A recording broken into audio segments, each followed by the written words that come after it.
Salam alaikum, bonjour. Cette vidéo est pour vous parler de que Dieu est unique, n'a pas d'enfant, et vous le prouvez d'une façon logique. C'est très simple à analyser, c'est que on voit que Marie, elle a des parents. Marie, elle a donné un enfant qui s'appelle Jésus-Christ, c'est le fils de Marie. Donc il vient bien de Marie puisqu'ici les chrétiens disent bien que c'est le fils de Marie, il n'y a pas de souci. Par contre, ils oublient de dire que Marie vient de Anne et des parents Joachim. Deux personnes, deux humains, ils disent que c'est des humains. Alors, si c'est des humains, ils enfantent un humain. Donc Marie, c'est la fille d'un couple de deux parents qui, eux, ont donné un enfant. Et cet enfant, c'est Marie. Jusque-là, ils sont d'accord. Mais d'un coup, elle descend d'un couple d'humains, elle devient une divinité, parce qu'ils disent que c'est la fille de Dieu. Non, pas la fille de Dieu, c'est la mère de Dieu. D'un coup, elle devient la maman, carrément. L'échelle incroyable. C'est un humain, elle descend d'un humain. Et par contre, ils vont pas dire la même chose pour Adam. Adam et Ève, c'est un couple. C'est les premiers humains de la création. Ils le savent, ils le disent, donc il n'y a pas de problème. Ils n'ont pas dit que c'est Dieu ils ont dit qu'il les a créés comme créatures. Ils n'ont pas dit que c'est les enfants de Dieu. Et pourtant, c'est les premiers humains. Logiquement, ils auraient pu dire dans ce sens. Mais là, non. Ils ont cru que Adam, c'est dans leur texte que Dieu a créé Adam et Ève. Donc, puisqu'il les a créés, Adam et Ève, c'est une créature. Donc, il nous a créés. C'est pareil pour les parents de Marie. Les parents de Marie, c'est des humains. Jusque-là, même dans leur texte, il n'y a pas de problème. D'un coup, au milieu de la chaîne de la création des humains, parce que Marie, quand elle a grandi, elle a eu un enfant et il n'y a pas eu de traces de papa. L'insémination artificielle, ça existe et dans nos jours et pour Dieu c'est une chose facile. Donc l'insémination artificielle, chose facile. De qui vient cet enfant? C'est notre paire de manche, c'est-à-dire on va chercher la paternité de l'enfant. Un jour, on saura quand Jésus va revenir, c'est-à-dire voir l'épreuve. Il va dire qui est son père. Son père humain. Jésus est sorti d'un corps de Marie. Elle est sortie du corps des parents, donc de la mère qui est Anne. Et donc, c'est des descendants d'humains dans la chaîne de Adam et Ève. Quand on leur dit Dieu il n'a pas d'enfant, il n'a pas de mère, il est unique, et on est incapable de comprendre le concept. Pour le comprendre profondément, on sait qu'il est unique, il est puissant, il peut tout faire. Il n'y a qu'un seul Dieu. Jusque-là, on arrive bien à le comprendre. Par contre, quand on leur dit oui, s'il est unique, ils me disent oui, il est unique.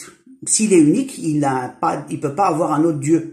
Sinon, il serait plus unique, ça serait contradictoire. Soit il est unique, soit il l'est pas. Donc les chrétiens disent oui, il est unique, mais il a des enfants, il peut pas avoir d'enfants. Sinon, il est plus unique, parce qu'un Dieu, s'il fait un autre Dieu, il est plus tout seul. Il y aurait deux dieux, même plus petits ou plus grands, mais il y aurait un autre Dieu.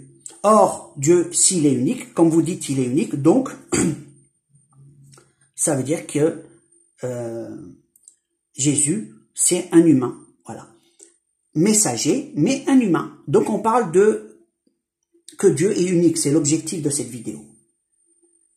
S'il est unique, il n'a pas d'enfant, il n'a pas de mère. Donc le concept du temps, faut l'enlever déjà. Le temps, c'est Dieu qui l'a créé. Donc il existe avant le temps. Et donc avant, qu'est-ce qu'il y a? Il y a lui, et après il y a lui. Donc il est tout le temps. Donc le concept du temps d'avant et après de nous, comme on voit un peu la succession la succession des choses, donc de Adam jusqu'à maintenant, mais Dieu il est hors temps, donc il est tout le temps, il est là. Première des choses, c'est l'unicité de Dieu. Ensuite, ils disent que Dieu nous a fait à son image. Qu'est-ce que ça veut dire cette phrase? Dieu nous a fait à son image. Et ensuite, ils disent aussi que Dieu, comment on appelle ça? il y a une autre phrase par rapport à cette phrase, comme on dit Jésus est fils de Dieu, ils disent aussi qu'on est tous des enfants de Dieu. Il y a cette phrase aussi qui revient. Voilà. Quand tu parles, parce qu'ils vont dire que non, mais c'est c'est pas du réel, c'est juste fictif, c'est-à-dire dans le sens, on n'est pas des enfants comme nous, de père en fils. La paternité, c'est dans le sens profond, philosophique. Non, le mot dit, il a un enfant, c'est un enfant. Dieu est clair dans les mots. Hein. Il n'y a pas du à peu près. Dans les mots de Dieu, il est précis. On le voit bien dans sa création. Donc, quand Dieu dit, il est unique, ça veut tout dire. On ne peut pas contredire cette phrase. Il peut pas être l'unique qui lui a inventé des dieux ou mettre des dieux fictifs. Ni petit ni grand. Il est unique. Et on n'est pas des fils de Dieu. Non, on est sa création. Pourquoi jouer avec les mots? Après, ils vont dire, oui, mais ça veut dire seulement sa création. Non. Soit on dit on est sa création, soit on dit, on peut pas dire les deux. On est sa création, on est ses enfants. Non. Ses enfants, c'est un lien familial. On n'a pas de lien familial, au niveau famille par rapport à Dieu. On est une création de Dieu. Et tous les descendants d'Adam sont des créations de Dieu. Et tout ce que Dieu a créé dans l'univers, c'est pareil. Maintenant, l'image de Dieu. L'image de Dieu, ça veut dire un symbole, ça veut dire un dessin, ça veut dire quelque chose. Quand on dit le dessin de Dieu, ça veut dire beaucoup de choses. C'est ce que Dieu a projeté. Donc, ce que Dieu a projeté, ça veut dire aussi sous forme de programme. L'ADN, c'est un programme. Donc, il a projeté aussi un programme en nous. Maintenant, dans le programme, on a la gloire de Dieu dans l'univers et dans notre corps. Le corps, il y a des traces dans le sens pour qu'on va à sa recherche et les messages cachés nous parlent de Dieu, de sa création, lui l'unique. Donc l'image qui est à l'intérieur de nous, c'est l'unicité de Dieu qu'il est unique, qu'on doit nous le chercher et le vénérer. Et donc l'image, c'est les symboles codés qui dit qu'il est unique, et qu'il est amour, qu'il est puissant, et qui va nous juger. Ensuite, on arrive à un point du jugement. Voilà. Certains pensent qu'il y a pour les chrétiens, il y a cette vie, et dans l'au-delà, il n'y a pas de châtiment. Il n'y a que sur cette terre, mais de l'autre côté, si tu revis, t'es quelqu'un de bien, donc tu prends la vie, cool, quoi, très bien. L'enfer, pour certains, n'existe pas. Voilà. Puisque Dieu est bon et juste, donc il va pas châtier les gens. Voilà, l'idée globale. Le déluge, c'est pas un châtiment. Donc pour eux, c'est juste la mort. Puisqu'ils sont morts, donc c'était le seul châtiment qu'ils ont eu sur terre. Pourquoi il va se priver de quelque chose s'il le veut? S'il est châtié sur terre, pourquoi il va se priver de le châtier de l'autre côté? Vous dites qu'il est bon. Je dis qu'il est bon et il est juste. Mais il n'aime pas l'injustice.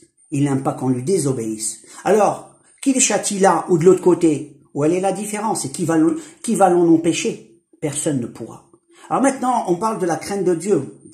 Pour les chrétiens, ils n'ont aussi l'amour de Dieu et la crainte de Dieu. Mais dans la compréhension que c'est seulement ici, que de l'autre côté, je ne parle pas de la généralité, je parle il y a différents groupes, différentes pensées. J'ai discuté avec des chrétiens de différentes pensées.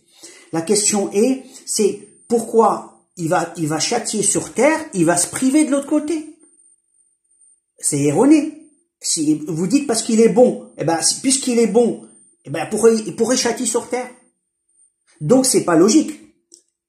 Parce que le châtiment va dans le sens de ce que Dieu désire. Il veut pas le mal et les gens le font. Ils continuent à le faire. Mais la définition du mal, pour nous, c'est ce que nous on détermine en tant que bien et que mal. Mais ce que Dieu détermine en tant que bien et que mal, c'est pas forcément le nôtre. Vous regardez dans les textes, mais vos textes sont aussi erronés en partie. Je vais pas dire en totalité, parce qu'il y a du bien à l'intérieur. Faites la charité, faites le bon, faites du bien, il y a beaucoup d'amour. Mais quand vous reniez Dieu en tant qu'unique, lui, il n'est pas content. Quand vous dites que vous associez Jésus à un Dieu non, vous pouvez pas. Et est-ce qu'il y aura des châtiments? Vous les verrez. La question c'est que on peut pas dire qu'il est, comment on appelle ça, qu'il châtie, et d'un côté on dit qu'il châtie pas. Il châtie sur terre et de l'autre côté, non. Donc maintenant, pour l'histoire de l'enfer qu'il n'y a pas. D'enfer de l'autre côté. Pourquoi il y a un châtiment sur terre? Et qui va l'en empêcher d'avoir un châtiment de l'autre côté? Personne. Il est puissant. Donc, ayez crainte, enlevez tous les associés. S'il y a un descendant pour Jésus vient de Marie, et Marie vient d'un couple humain. C'est pas logique. Un couple d'humains donne une fille. Ils ont donné Marie, alayhi salam, qui est une fille, qui a grandi, qui est devenue une maman, qui à son tour a donné Jésus-Christ. Mais Jésus-Christ, c'est un enfant qui est né d'une femme. Et comme ils ont rajouté une divinité à l'intérieur, ils ont été obligés de la rendre divine. Ils savaient plus comment gérer le problème. Un humain avec quelqu'un de divin. Donc ils ont trouvé l'astuce que c'est la mère. Donc la mère, il y a une aberration, c'est une chaîne d'humains. On s'arrête là. Et Dieu est unique. Il a créé tout le monde. Adam, il a créé de la terre. Ève, il a créé d'une partie d'Adam. Pourquoi? Pourquoi pas? Il fait ce qu'il veut. Voilà. Et il aurait pu faire autrement. Hein. Et Marie l'a créé de Anne et de ses parents, hein, et Joachim, et Jésus, il est né de Marie et de quelque chose qu'on ne sait pas. C'est-à-dire, quand je dis je ne sais pas, il y a eu des dires, il y a eu des choses, c'est pas la vidéo, c'est pas l'objectif, c'est que il y a eu bien une semence qui est rentrée dans Marie pour avoir l'enfant. À qui appartient cette semence? Elle n'appartient pas à Dieu, elle appartient à un humain. Elle a bien eu une semence qui est rentrée en elle, et c'est pas la semence, c'est une semence d'un humain. Donc en conclusion, Marie, c'est un humain que Dieu a donné une place importante. Et Jésus aussi une place importante. Donc, faut arrêter en disant qu'il est unique, il est amour, et d'un côté, vous dites il a des enfants. Il n'a pas d'enfants, il est unique. Je voudrais bien avoir des observations de ceux qui croient qu'il est unique et en même temps il a des enfants, ou il a un truc comme ça, ou une descendance, qui me donnent leur point de vue dans les commentaires pour en discuter. Bon, maintenant, Dieu est unique, et je vous souhaite, pour ceux qui croient qu'il est unique, c'est génial, et qu'il n'a pas d'enfants comme les musulmans le disent. Bon, je vous remercie, à la prochaine vidéo.